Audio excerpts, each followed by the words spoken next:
আজকে আমরা ক্লাস 11-এর নিউটনের গতিসূত্র চ্যাপ্টারটা আলোচনা করব। যদিও এটা আমরা ক্লাস 9-এ পড়েছি।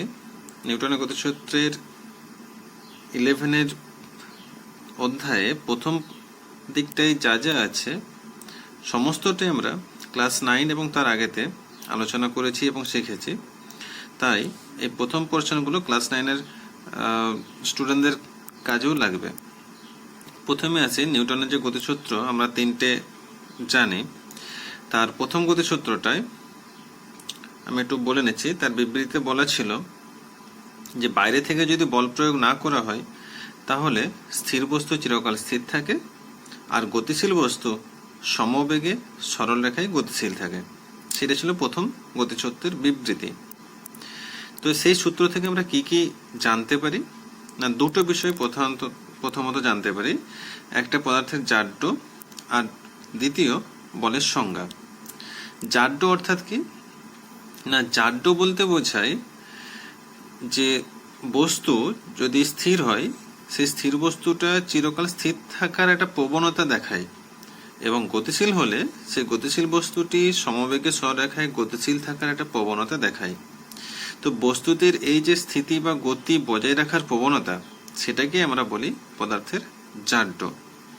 সেই জাড্যকে দুটো ভাগ করা হয়ে গেছে, একটা স্থিতিজাড্য আর দ্বিতীয়ত গতিজাড্য।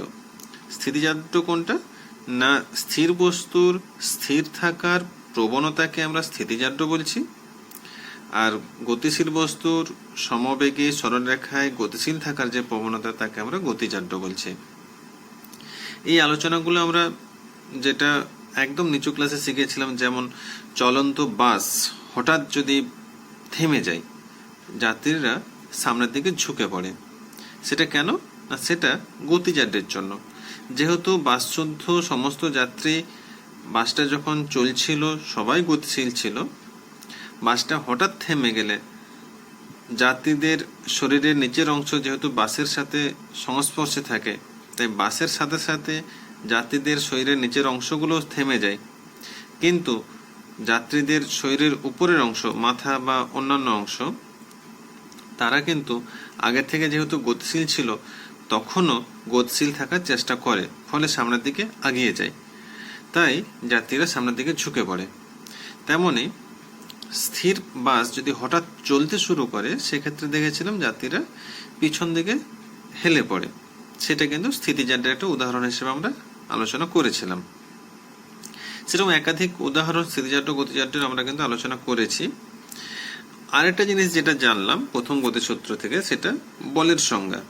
তো বল কাকে বলে না, যেটা প্রয়োগ করলে স্থির বস্তু গতিশীল হতে পারে, বা গতিশীল বস্তু স্থির হতে পারে, কিংবা গতিশীল বস্তুর গতির অভিমুখ পরিবর্তন হতে পারে, বেগের পরিবর্তন হতে পারে, বা চেষ্টা করতে পারে। স্থির বস্তুকে আমি একটা বল প্রয়োগ করলাম, কিন্তু সেটা হয়তো গতিশীল হলো না, কিন্তু আমি চেষ্টা করেছি।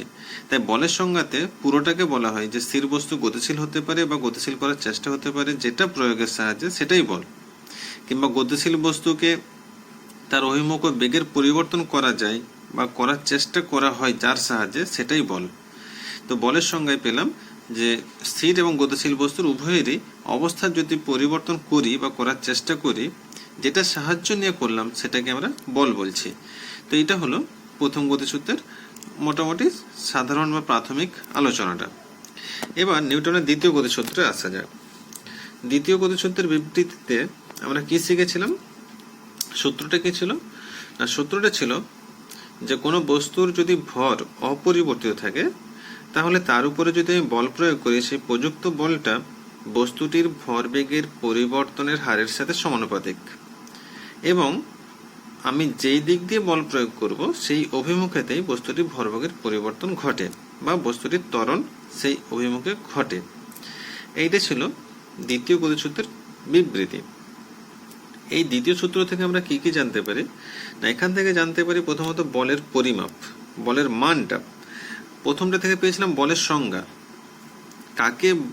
কাকে বলে সেইটা পেয়েছিলাম, আর এখন যেটা এখান থেকে বলের পরিমাপটা পাচ্ছি, যে বল সমান ভর ইন্টু ত্বরণ, এফ সমান এম এ। এই ধারণাটা আমরা দ্বিতীয় গতিসূত্র থেকে মানটা পেয়ে থাকি। আরেকটা পাই, সেটা ভরবেগের ধারণা। তো ভরবেগ কাকে বলে? না, ভর ও বেগের সমন্বয়ে কোনো গতিশীল বস্তুতে যে গতীয় বৈশিষ্ট্যের সৃষ্টি হয় তাকে আমরা ভরবেগ বলছি। এবার এই যে প্রথম দিকটা বলের পরিমাপ যেটা বললাম, সেখানে এই সূত্রের বিবৃতি বলেছিলাম। সূত্রটা বলা হয়েছিল যে প্রযুক্ত বলের সাথে ভরবেগের পরিবর্তনের হার সমানুপাতিক হয়। সেইটা সাহায্য নিয়ে কিন্তু আমরা বলের পরিমাপটাকে নিয়ে এসেছি। এখান থেকে বলি যে বল যেটা বলছি সেটা দুটো ভাগ করা হয়। প্রথমত, যদি অনেক ধরনের বল আছে, টান বল, ঘর্ষণ বল ইত্যাদি ইত্যাদি অনেক কিছু আছে, তো আমরা এই জায়গায় প্রধানত দুটো ভাগ করবো। একটা হচ্ছে বলের ঘাত আর একটা হচ্ছে ঘাত বল। বলের দুটো প্রকৃতি নিয়ে আলোচনা করি। প্রথমত আমি একটু আলোচনাটা এক জায়গায় করে রাখি।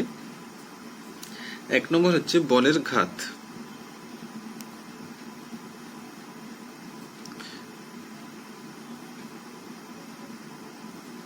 বলের ঘাত কাকে বলে? না, বলের ঘাত হলো যদি কোনো স্থির মানের বল কিছুক্ষণ ধরে কোনো বস্তুর উপর ক্রিয়া করে, তখন সেই বলের মান এবং সময়ের গুণফলকে আমরা বলের ঘাত বলি। তো বলের ঘাত সমান তাহলে কি বললাম? না, স্থির মানের বল কিছু সময় ধরে কোনো বস্তুর উপর যদি ক্রিয়া করে, সেই বল এবং সময়ের গুণফল যেটা, সেটাই হলো বলের ঘাত। তো বলের ঘাত সমান পেয়ে গেলাম বল ইন্টু সময়। সেইখান থেকে পাবো বল মানে কি?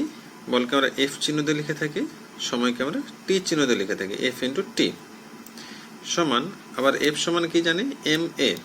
এফ সমান এম এ ইন্টু টি, বা আমি পাশে দেখাচ্ছি এম এ মানে কি? ত্বরণ। ত্বরণ অর্থাৎ ত্বরণকে আমরা লিখি বেগের পরিবর্তন। ত্বরণ মানে কি? বেগের পরিবর্তনের হার V minus you by T. বেগ পরিবর্তনের যে হার তাকে আমরা ত্বরণ বলি। তাই এ এর পরিবর্তে V minus you by T লিখলাম, ইন্টু টি আমার একটা আছেই। এই দুটোটি কেটে গিয়ে পড়ে থাকে M into V minus U, অর্থাৎ M V minus M U. তো এম ভিটা কি? এম ভিটা হচ্ছে অন্তিম ভরবেগ, এম ইউটা প্রাথমিক ভরবেগ, অর্থাৎ দুটো ভরবেগের বিয়োগফল পেলাম। তাহলে আমরা কি পেলাম? বলের ঘাত সমান m V minus M u, অর্থাৎ ভরবেগের পরিবর্তন। ভরবেগের পরিবর্তন। এই প্রমাণটা যদিও ছোট, এটা প্র্যাকটিস করে রাখবে। তো বলের ঘাত সমান এটা আমরা গুরুত্বপূর্ণ সিদ্ধান্ত নিতে পারছি যে বলের ঘাত যেটা, সেটাই অ্যাকচুয়ালি ভরবেগের পরিবর্তন। এই বলের ঘাতটা কিন্তু ভেক্টর রাশি। যদি আমি স্কেলার না ভেক্টর জানতে চাই, এটা ভেক্টর রাশি এবং এর একক হবে, যেহেতু বল ইন্টু সময়, তাই সিজিএস এ পাবো সিজিএস একক ডাইন ইন্টু সেকেন্ড, আর এসআইতে নিউটন ইন্টু সেকেন্ড, যেহেতু বল ইন্টু সময় আছে, তাই বলের একক এবং সময়ের একক বসিয়ে দিলে আমরা বলের ঘাতের এককটা পেলাম। তো এটা একটা বিশেষ ধরনের বলের আমরা আলোচনা করেছি। এরপর আছে ঘাত বল।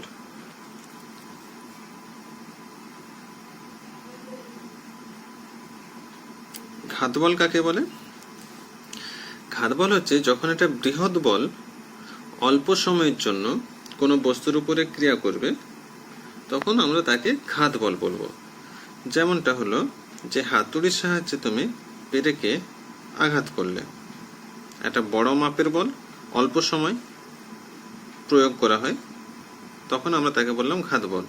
তেমনই যদি তুমি ফুটবলে কিক করো, একটা খেলোয়াড় ফুটবলে কিক করলো, তো পায়ের সাথে বলের সংযোগ খুব কম সময়ের জন্য হয়, অর্থাৎ সময়কালটা খুব কম, কিন্তু একটা জোর বল প্রয়োগ করা হয়, অর্থাৎ বৃহৎ মানের বল কম সময়ের জন্য প্রয়োগ করলাম, অর্থাৎ এটা ঘাত বল। তেমনি ক্রিকেট ব্যাটসম্যান যখন বলটাকে ব্যাটে করে মারে, তখনও সেটা ঘাত বল। অর্থাৎ আমরা এই দুই ধরনের বলের সম্পর্কে জানলাম। ঘাত বলটা প্রকৃতপক্ষে এখানে সময়ের ক্রিয়াকালটা যেহেতু খুব কম, তাই এটা অ্যাকচুয়ালি বল বলতে যেটা বুঝি সে বলের মতোই সমস্ত কিছু, এর একক, মাত্রা, যাবতীয় কিছু। বলের যা একক, ঘাত বলেরও তাই, এবং মাত্রা। তো তোমরা এই দুটো বলের পার্থক্য, বলের ঘাত এবং ঘাত বল, এদের মধ্যে পার্থক্যটা তোমরা স্থাপন করবে। এবার আসি তৃতীয় সূত্রে।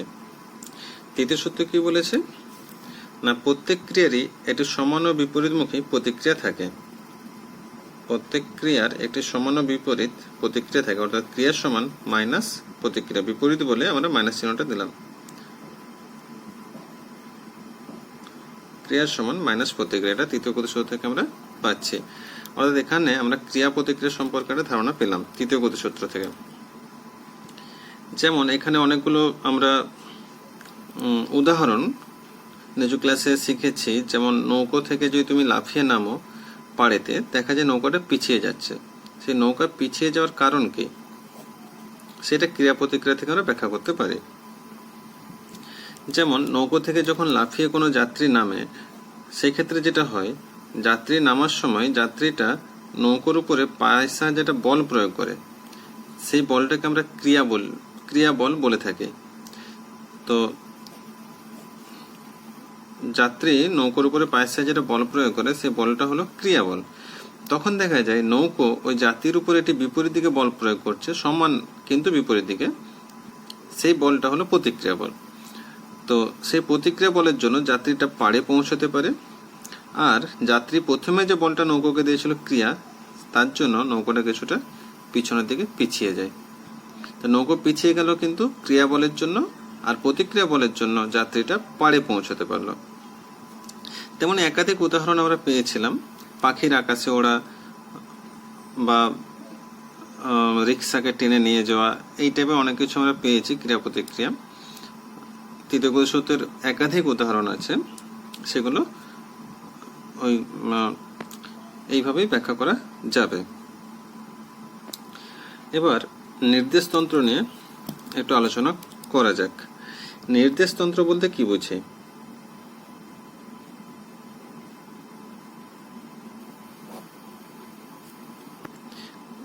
নির্দেশতন্ত্রটা যেটার সাপেক্ষে বা যে স্থানের সাপেক্ষে আমরা কোনো বস্তুর গতি স্থিতি আলোচনা করছি বা নির্ণয় করছি, তাকেই আমরা নির্দেশতন্ত্র বলি। তো নির্দেশতন্ত্র এই ডেফিনেশন বা সংজ্ঞা আমরা প্রথম দিকে ক্লাস 11-এ পেয়ে গিয়েছিলাম। এখন যেটা করব, নির্দেশতন্ত্রের দুটো ভাগ বা প্রকৃতি সম্পর্কে আলোচনা করব। এক নম্বর হলো জড়ত্বীয় নির্দেশতন্ত্র।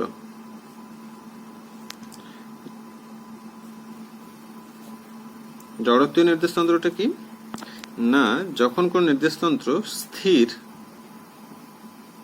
বা সমবেগে গতিশীল হয়, স্থির অথবা সমবেগে যখন কোনো নির্দেশতন্ত্র থাকে, তাকে আমরা জড়ত্বীয় নির্দেশতন্ত্র বলি।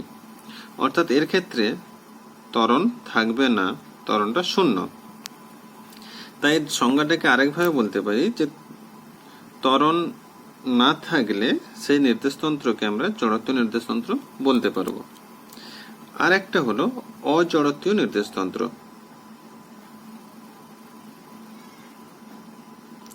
যখন কোন নির্দেশতন্ত্র ত্বরণ সহ গতিশীল থাকে, ত্বরণ থাকবে, তাকে আমরা অজড়ত্বীয় নির্দেশতন্ত্র বলি।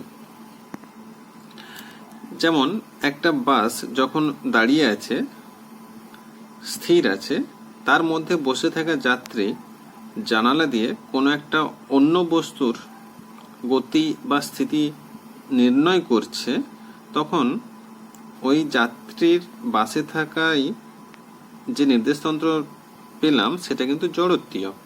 কিংবা বাসটা যদি সমবেগে গতিশীল থাকে এবং যাত্রী বাসে বসে অন্য কোনো বস্তুর স্থিতিগতি বিচার করে, তখন কিন্তু ওই নির্দেশতন্ত্রটা যেটা আসছে সেটা জড়ত্বীয়, যেহেতু ওটা স্থির বা সমবেগ আছে। কিন্তু বাসটা যখন গতি বাড়াচ্ছে বা ব্রেক করে থামছে, অর্থাৎ ত্বরণ যখন বাসের মধ্যে থাকছে, সেই অবস্থায় যাত্রী যদি কারো গতি বিচার করে বা সেই অবস্থায় যে আমরা নির্দেশতন্ত্রটা পেলাম, তখন তাকে আমরা অজড়ত্বীয় নির্দেশতন্ত্র বলে থাকব। এই দুটি নির্দেশতন্ত্রের গুরুত্ব যে জড়ত্ব নির্দেশতন্ত্রতেই একমাত্র নিউটনের যে সূত্রগুলো পেলাম, প্রথম, দ্বিতীয় এবং তৃতীয়, এই তিনটে গতিসূত্র একমাত্র জড়ত্বীয় নির্দেশতন্ত্রে প্রয়োগ করতে পারবো। অজড়ত্বীয় নির্দেশতন্ত্রে এই সূত্রগুলো প্রয়োগ হয় না। প্রথম, দ্বিতীয় বা তৃতীয় গতিসূত্র অজড়ত্বীয় নির্দেশতন্ত্রে প্রযোজ্য নয়। তাই নিউটনের যে গতিসূত্র সেইগুলো কিন্তু আমরা সমস্ত ক্ষেত্রে প্রয়োগ করতে পারছি না, এটা কিন্তু খেয়াল রাখতে হবে। শুধুমাত্র আমরা জড়ত্বীয় নির্দেশতন্ত্রে নিউটনের তিনটে গতিসূত্রকে আমরা প্রয়োগ করতে পারবো।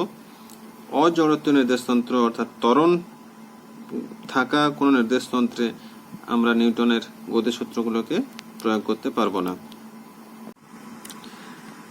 এবার রৈখিক ভরবেগের সংরক্ষণ সূত্র নিয়ে আলোচনা করি। ভরবেগ তো জানলাম, ভর ইনটু বেগ, সেটা হলো ভরবেগ। রৈখিক ভরবেগের সংরক্ষণ সূত্রে কি বলছে, যে বাইরে থেকে যদি কোনো বল প্রয়োগ না করি তাহলে কয়েকটা বস্তুর মধ্যে প্রাথমিক অবস্থায় যে মোট ভরবেগ ছিল, বস্তুগুলির মধ্যে যদি আভ্যন্তরীণ কোনো ক্রিয়া প্রতিক্রিয়া ঘটেও তবুও তারপরের অন্তিম যে ভরবেগ পাবো সেটা প্রাথমিকের সাথে সমান হবে। আমি ছবির সাহায্যে বসিয়ে নেই। ধরুন আমি দুটো বস্তু নিয়ে দেখাচ্ছি, প্রথমটার ভর m1, দ্বিতীয়টার ভর m2। প্রথমটা প্রাথমিক বেগ ছিল u1 এবং পরেরটা ছিল u2, দুজনের সামনের দিকে গতিশীল ছিল। তুমি ধরে নাও u1 এর মানটা বেশি,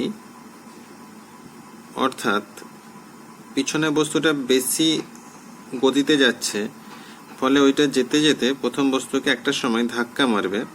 এবং এই ক্ষেত্রে কিন্তু বাইরে থেকে আমি বল দিলাম না, ওদের নিজস্ব ক্রিয়া প্রতিক্রিয়া আভ্যন্তরীণ, ওদের সংঘর্ষ হওয়ার পর যেটা হবে, যে দুটো বস্তু যেমন গতিশীল ছিল ওরা কিন্তু সামনের দিকেই যেতে থাকবে। সেক্ষেত্রে ওদের বেগের পরিবর্তন ঘটে গিয়ে আমি ধরে নিই প্রথমটার বেগ v1, পরেরটার বেগ v2 হলো, এবং ভরের তো পরিবর্তন হবে না, বস্তুগুলোর ভর যা ছিল যথাক্রমে m1 এবং m2 থাকবে।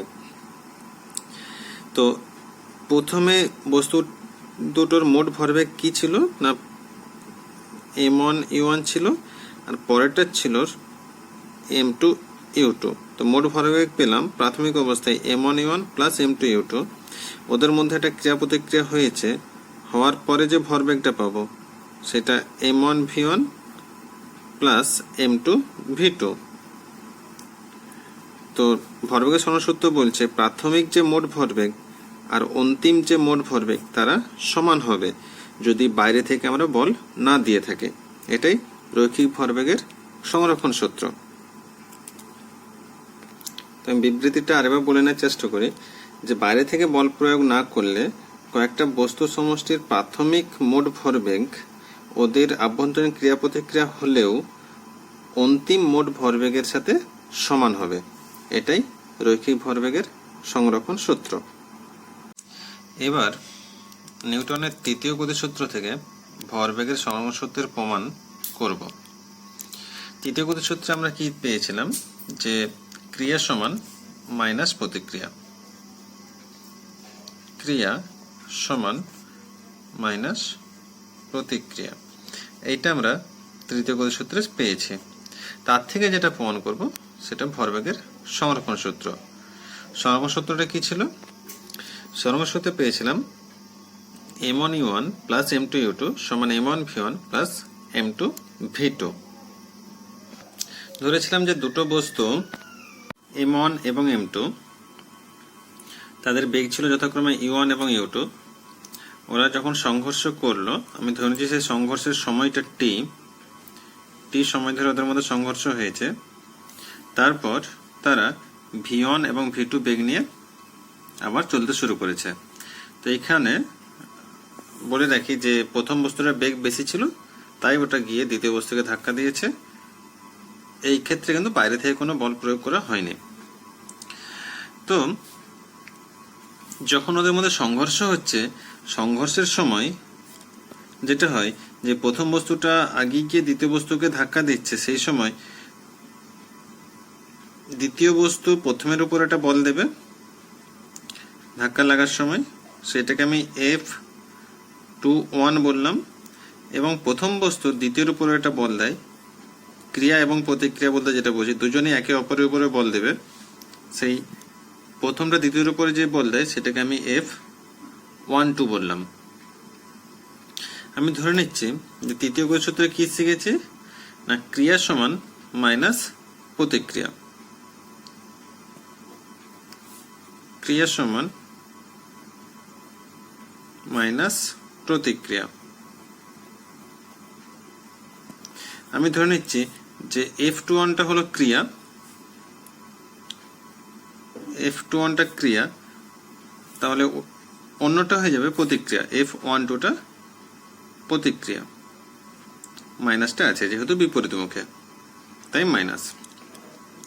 এইটা থেকে আমরা ভরবেগের সরল সূত্রটা নিয়ে আসব। তো এখানে বলি যে F21 যে বলটা, সেটা একটা বল বা ঘাত বল। সেই বলের ঘাত কত হবে?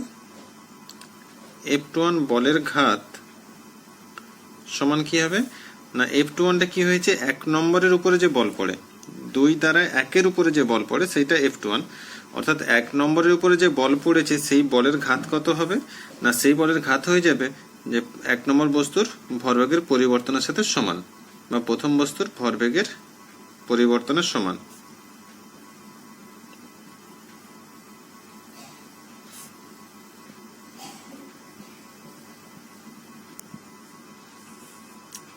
সমানে কি বলতে পারি, প্রথম বস্তুর ভরবেগের পরিবর্তন কত হয়েছে না, প্রথম বস্তু প্রথমে ছিল m1e1 ভরবেগ, সংঘর্ষের পরে হয়ে গেছে m1v1।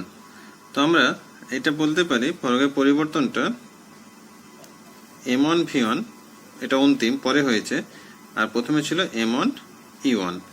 আবার বলের ঘাত মানে কি, বলের ঘাত মানে হচ্ছে বল ইন্টু তার ক্রিয়াকাল। এটা আমরা ইতিমধ্যে শিখে নিয়েছি যে বলের ঘাত সমান বল এবং সময় ক্রিয়াকাল। সেইখান থেকে লিখলাম যে F21 বলের ঘাত মানে F21 ইন্টু টি। একইভাবে আমরা আবার পাবো যে F12 বলের ঘাত, F12 অর্থাৎ কোনটা না, F12 হলো যেটা 2 নম্বরের উপরে প্রযুক্ত বল, সেই 2 নম্বরের উপর প্রযুক্ত বলের জন্য আমরা এখানে যেটা পাবো যে দ্বিতীয় বস্তুর ভরবেগের পরিবর্তন, দ্বিতীয় বস্তুর ভরবেগের পরিবর্তন, বা F12 বলের ঘাত অর্থাৎ F12 ইন্টু টি, এটা হচ্ছে বলের ঘাত। আর দ্বিতীয় বস্তুর ভরবেগের পরিবর্তন কত না, দ্বিতীয় বস্তুর শেষে হয়েছে m2v2, প্রথমে ছিল m2u2, তাই আমরা পাবো m2v2 মাইনাস m2u2। তাহলে আমরা দুটো বলের ঘাত নির্ণয় করলাম। এবার আমরা কি জানি, এটাকে 1 নম্বর নাম দিয়ে রাখতে পারি। আমরা 1 নম্বরে কি পেয়েছি না, 1 নম্বরে পেয়েছি যে F21 সমান মাইনাস অফ F12, বা F21 ইন্টু টি, আমি দুই দিক দিয়েই টি গুণ করে নিচ্ছি, বাম দিকে এবং ডান দিকে। অতএব সমীকরণটা আমরা এইভাবে গুণ করতে পারি, একই রাশিকে দুই দিকে গুণ করে নিলাম। বা F21 into T, F21 into টির মান কত, মানটা বসিয়ে নেব।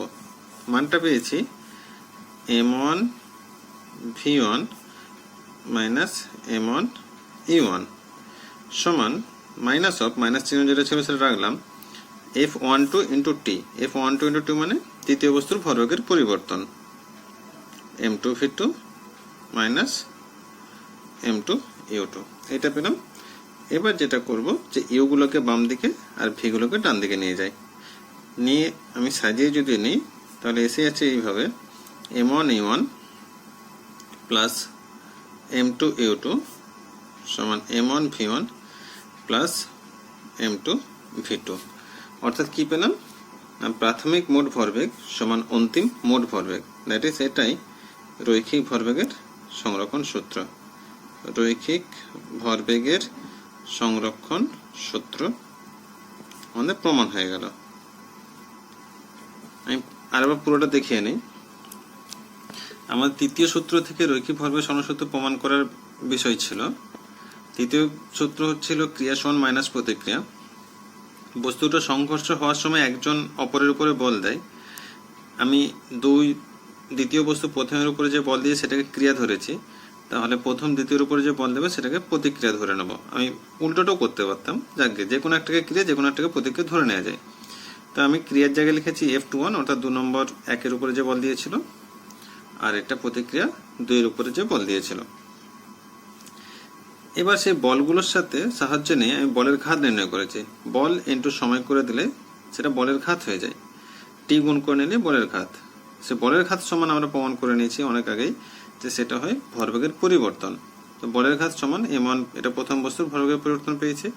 আবার F12 ইন্টু টি, মানে যেটা দ্বিতীয় বস্তুর ক্ষেত্রে বলের ঘাত পেয়েছি m2v2 মাইনাস m2u2। এই দুটো বলের ঘাত নির্ণয় করে নিয়ে আমি জাস্ট সমীকরণে তৃতীয় গতিসূত্রের যে সমীকরণ ছিল তাতে মান দুটো বসিয়ে নিয়েছি। বসিয়ে নিলে রৈখিক ভরবেগের সরণসূত্রটা এসে গেছে। এবার আমরা বিপরীত প্রমাণ করব, অর্থাৎ এখানে করেছি তৃতীয় থেকে ভরবেগের, এবার করব ভরবেগের সংগ্রহসূত্র থেকে তৃতীয় গতিসূত্র। ভরবেগের থেকে তৃতীয় গতিসূত্র, ভরবেগের সংগ্রহসূত্রটা আমরা আগে লিখে নিচ্ছি।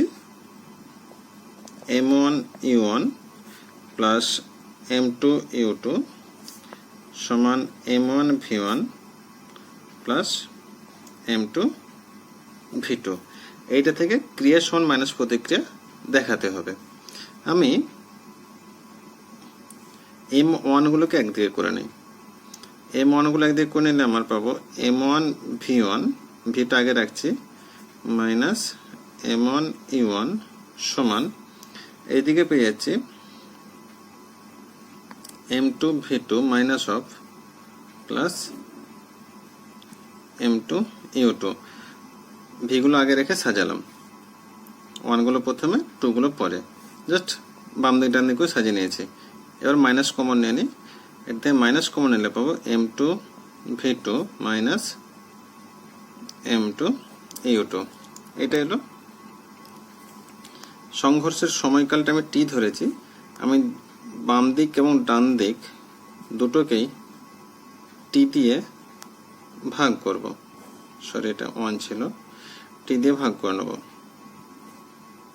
এদিকে মাইনাস আমার আছে একটা, m2v2 minus m2u2 by T.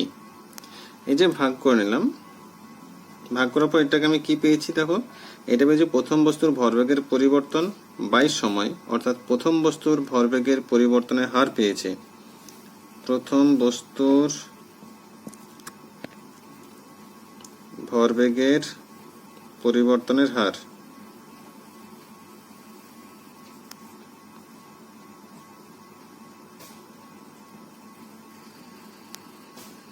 কারণ ভরবেগের পরিবর্তন বাই সময় আছে, তাই ভরবেগের পরিবর্তনের হার বললাম। আর এই দিকটা পেয়েছি আমরা দ্বিতীয় বস্তুর ভরবেগের পরিবর্তনের হার।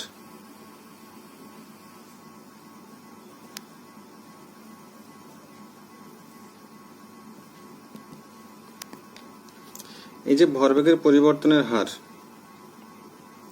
এটাকে আমরা কি বলতে পারি না, প্রথম বস্তুর ওপর দ্বিতীয় বস্তুর প্রযুক্ত বল।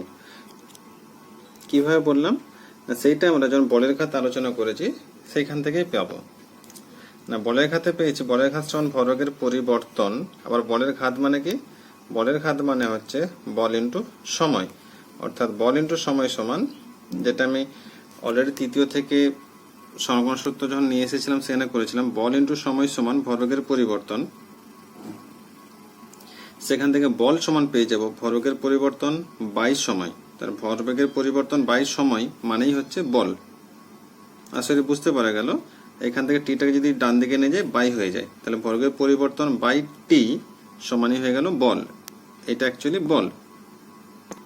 তাই ভরবেগের পরিবর্তন বাই সময় যেটা আছে প্রথম বস্তুর ক্ষেত্রে, সেইটা থেকে আমি বলতে পারছি যে এটা প্রকৃতপক্ষে প্রথম বস্তুর উপর দ্বিতীয় বস্তু দ্বারা প্রযুক্ত বল। প্রথম বস্তুর উপর দ্বিতীয় দ্বারা প্রযুক্ত বল।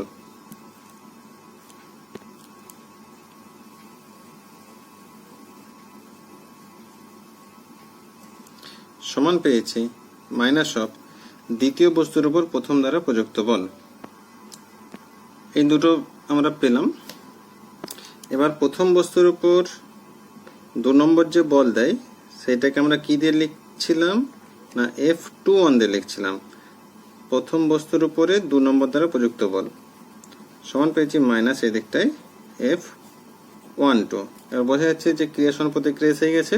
তো আমরা F21টাকে ক্রিয়া বললে F21টা ক্রিয়া, F12টা তখন প্রতিক্রিয়া বলতে পারছি।